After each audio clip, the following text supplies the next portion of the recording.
안녕하세요. 세상을 이롭게 하는 일에 관심 많은 승무원쌤 김용숙입니다. 이재명 민주당 대표, 지금 코너에 몰린 쥐 신세 같은 그런 신세가 됐습니다만 꿋꿋하게 버티고 있습니다. 이렇게 꿋꿋하게 버틸 수 있는 것은 170석이 넘는 거대 야당의 대표이기 때문에 법원이, 판사들이 서로 폭탄 돌리기를 하고 있습니다. 요 며칠 전에 이재명 대표에게 굉장히 불리한 법원의 판단이 하나 나왔습니다. 즉 이재명 대표의 선거법 위반 혐의와 관련해서 이재명 대표 변호사가 대장동 사건하고 이 선거법 위반하고를 같이 합쳐서 같은 재판부에서 재판을 해달라고 요청을 했습니다. 그런데 대장동 사건은 워낙 복잡하고 증인도 많이 필요하기 때문에 3년이 갈지 4년이 갈지 모르는 재판입니다. 그렇지만 선거법 재판은 간단한 사건이기 때문에 바로 판결이 나올 수 있는 그런 사건입니다.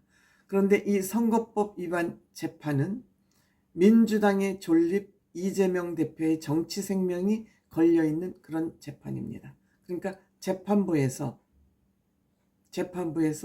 이것을 합병해서 병합해서 재판을 해달라고 그랬는데 재판부에서 병합하지 않는 것으로 결정을 했습니다.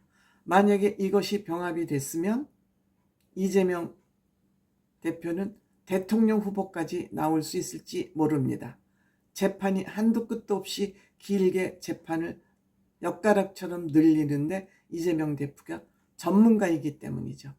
그런데 다행히도 변호사도 이재명 대표도 이것을 관철시키지 못했습니다. 법원 판사도 조금은 낯짝이 있는가 봅니다. 이 판사는 사회적으로 지금 의심을 받고 있죠.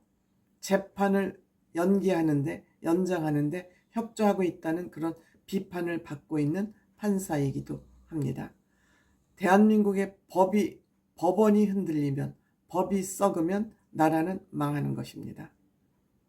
특히 이 선거법 위반 재판은 위증교사를 한 사건입니다. 법 전문가가 법을 이용해서 사기를 치는 것, 몇 배로 저는 가중 처벌을 받아야 된다는 그런 생각을 가지고 있습니다. 이 선거법 위반 사건은 이재명이 경기도 도지사로 후보 나왔을 때 문제가 됐던 사건입니다. 즉 이재명 대표가 검사를 사칭한 사건입니다. 즉 성남시장을 거꾸로뜨리기 위해서 성남시장이 비리를 저지른 것을 고발하는 그 PD를 도와서 검사를 사칭했던 사건입니다. 그런데 이 검사를 사칭한 사건이 후에 무죄를 선고받았습니다. 무죄를 선고받을 수 있었던 것은 성남시장의 비서가 증언을 하면서 이재명 대표가 검사 사칭하는데 협조하지 않았다라고 법정 증언을 하면서 무죄를 받아서 150만 원 벌금을 받았습니다. 벌금을 받았기 때문에 경기도지사 후보가 될 수 있었습니다. 그런데 이 대장동 사건을 수사하는 과정에서 역시 이 성남시장의 비서였던 이 사람 집을 수색하는 과정에서 그때 이재명 대표하고 이 A씨라는 그 비서가 서로 주고받은 그 증거 자료가 나온 것입니다. 어떤 증거 자료냐? 이재명 대표가 이 비서한테 이렇게 그때 검사 사칭한 사건이 서로 협조했다는 것이 아니라는 것을 증명을 해달라. 그 서로 주고받은 문자가 증거로 나온 것입니다. 그러면서 이재명 대표가 구체적으로 이렇게 좀 증언을 해달라는 그 증언 메시지까지 보내서 그대로 증언을 하도록 교사한 그 증거가 나온 바람에 꼼짝 마라 증거가 나온 것입니다. 그러니까 이 A라는 비서가 법정에 나가서 이것은 이재명 대표가 나한테 시켜서, 즉 교사해서 그렇게 증언을 할 수밖에 없었다. 그러니까 150만 원 벌금으로 끝났던 것이 다시 이 재판이 재점화가 된 겁니다. 딴 대장동 사건을 조사하다가 이 자료가, 증거 자료가 나오는 바람에 다시 사건화된 것입니다.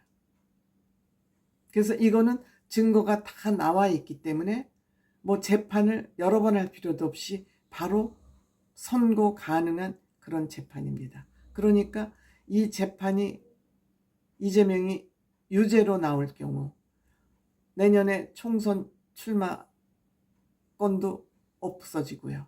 더군다나 지금 민주당이 지난번 대통령 선거를 하면서 그동안 정부에서 받았던 정부 보조금 434억인가요? 이것도 토해내야 되는 그러한 위급한 상황에 처해 있으니까 본인이 국회의원 배지를 달고 또 대통령이 앞으로 되면 이것을 뒤집어 엎을 수 있다고 생각해서 이 재판을 늘리기 위해서 이 사건을 같이 병합해서 판단해달라, 재판을 해달라라고 법원에 요청했던 것입니다. 뭐 이게 복잡하게 얘기를 하면 너무너무 얘기가 길고 또 전문가적인 그 방향으로 들어가기 때문에 저는 줄기만 여러분들께 쉽게 좀 설명을 하려고 노력은 하고 있습니다만 뭐 이것이 여러분들이 좀 뭐 쉽게 생각을 하실지 안 하실지는 저도 잘 모르겠습니다. 어쨌든 사건은 이재명 대표가 검사를 사칭했다. 이 사칭한 것이 들통이 나니까 또 그 비서를 시켜서 사칭이 아니라는 것을 좀 위증을 해달라 해서 위증을 한 결과 150만 원 벌금으로 멈췄는데 그 위증을 시켰다는 그 증거물이 나옴으로써 다시 이것이 사건화된 내용 얘기를 요약하면 이렇습니다. 그런데 법원이 이렇게 간단한 사건을 빨리 판결하지 않고 거대 야당의 눈치를 보고 있는 것이죠. 판사가. 이게 정상적인 판사입니까? 정상적인 법원입니까?